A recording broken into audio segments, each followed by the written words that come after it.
Nos primeiros meses de 1943, os submarinos alemães atingem o auge da sua história na Batalha do Atlântico.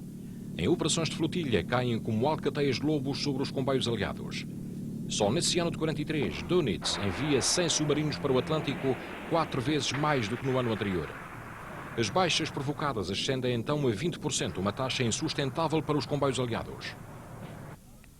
Churchill diria mais tarde que a única coisa que realmente temeu durante a guerra foi a ameaça dos submarinos alemães. A Cimeira de Casablanca classifica então como prioritária a derrota dos submarinos. Em meados de 43 dá-se a viragem na Batalha do Atlântico. A violação pelos ingleses do código de transmissões dos submarinos alemães, a evolução tecnológica no sistema de radar e a utilização de porta-aviões americanos nas escoltas dos comboios vão transformar os caçadores em presas.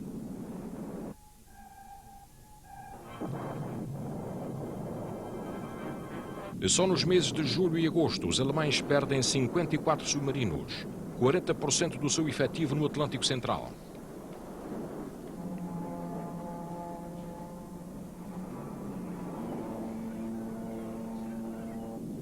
Em 1941 era já evidente que os alemães se preparavam para uma guerra submarina e de superfície para impedir a todo custo que os fornecimentos americanos chegassem à Europa.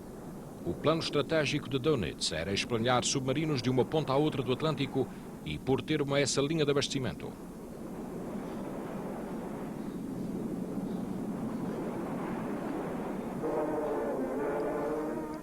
Em 9 de agosto, em Argéntia, na Terra Nova, Churchill e Roosevelt encontram-se pela primeira vez.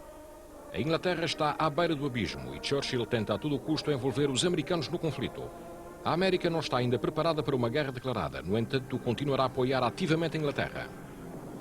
No final do ano, os ingleses consideram a necessidade de uma base aérea nos Açores, a partir da qual possam patrulhar a rota dos comboios e dar caça aos submarinos.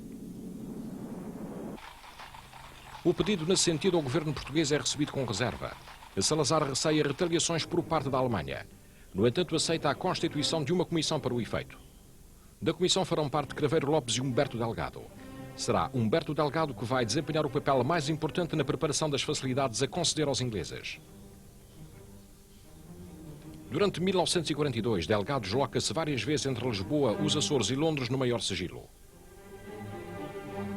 Aqui elaborou extensos relatórios para os ingleses que incluíam a existência e localização de portos, estradas, serviços médicos, abastecimento elétrico, mapas do relevo e condições climáticas. Pretendia-se a construção de uma pista capaz de permitir a aterragem de aviões de reconhecimento de longo raio de ação.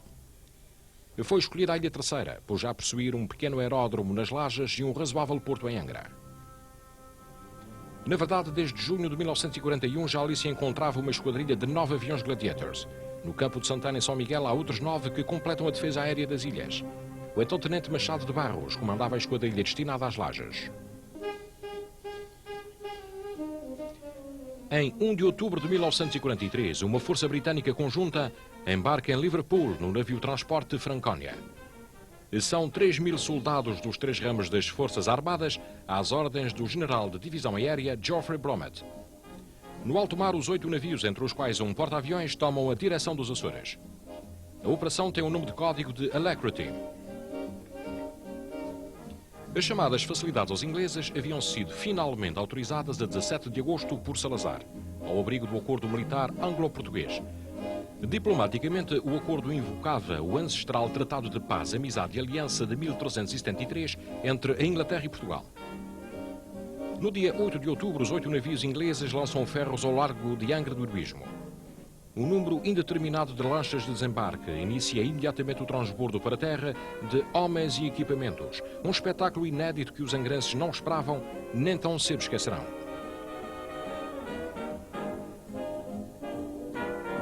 O porto de Pipas tornou-se pequeno para tanta azáfama e movimento. Geoffrey Bromett coordenou pessoalmente as operações do desembarque. 8 navios de guerra, 3.000 homens e montanhas de equipamento haviam chegado à Terceira. No entanto, só 5 dias depois, no dia 13, os jornais açorianos noticiavam o acontecimento. Em primeira página, uma nota oficiosa da Presidência do Conselho de Ministros divulgava a concessão de facilidades à Grã-Bretanha nos Açores. Dias depois, uma segunda notícia revelava que a Alemanha não considerava afetada a neutralidade de Portugal. Dias antes do desembarque, todos os cidadãos do eixo haviam recebido ordem para deixar rapidamente o arquipélago. Nada se sabe, nem convém que se saiba. Era a palavra de ordem que a censura militar fazia cumprir. Toda a correspondência que saía da ilha era discretamente violada, ao abrigo do segredo de Estado. As facilidades aos ingleses consistiam basicamente na utilização do aeródromo das Lajes, na Terceira, e do campo de Santana, em São Miguel, em situações de emergência. Previam também a utilização dos portos da Horta, Ponta Delgada e Angra para abastecimento de navios. As contrapartidas iam desde o fornecimento a Portugal de material de guerra até à defesa do território português em caso de ataque por parte da Alemanha. Ficava também bem assente que os ingleses voltariam para casa no fim das hostilidades. Os trabalhos decorriam a bom ritmo. No entanto, às 5h30, todos os dias, tudo parava para que os súbditos de Sua Majestade cumprissem a tradição de uma boa caneca de chá. A Royal Air Force estava decididamente instalada nos Açores. Os americanos teriam de esperar até 31 de dezembro para, usando as suas próprias palavras, entrarem pela porta das traseiras. Só nessa altura, Salazar autorizou que os americanos utilizassem os Açores com a condição de as bases continuarem sob o controle dos ingleses. Em princípios de novembro, o aeródromo estava em condições de ser utilizado e era afundado o primeiro submarino por aviões das Lajes. Os primeiros tempos na ilha foram difíceis para os ingleses, instalados em tendas de campanha, frequentemente arrancadas pelo vento e sujeitos à chuva e ao frio. Só na primavera de 44 se arranjou tempo para a construção dos abrigos pré-fabricados de chapa de zinco. A construção da pista fora considerada prioritária.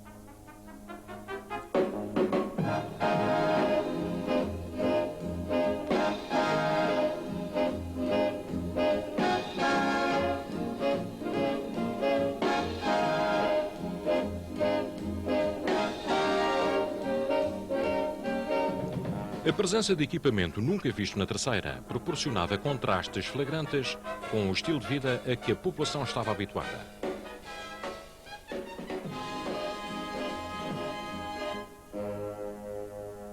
No final do ano foram inaugurados os 2.000 metros de grelha de aço da pista, tendo o governador civil cortado uma fita segura por homens da RAF e do exército português.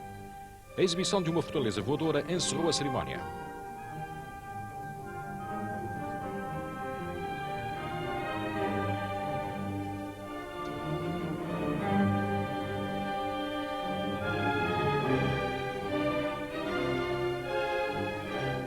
Um mês antes do desembarque inglês, Salazar enviara para a Terceira o brigadeiro João de Bagnini Barbosa como governador militar, com poderes superiores ao governador civil e com ordem para satisfazer todos os pedidos de Bromet.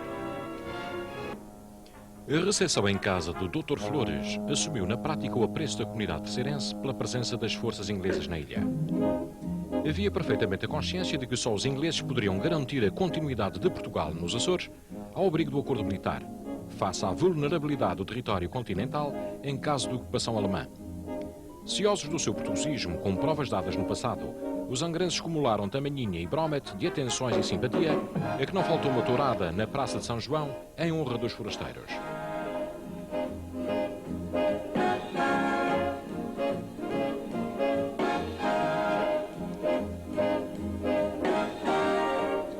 A presença na ilha de um considerável número de forasteiros influenciou também a economia local. Mas a presença inglesa nos Açores significava, sobretudo, que uma extensão do Atlântico até então desprotegida e não vigiada podia agora ser patrulhada a partir do próprio local.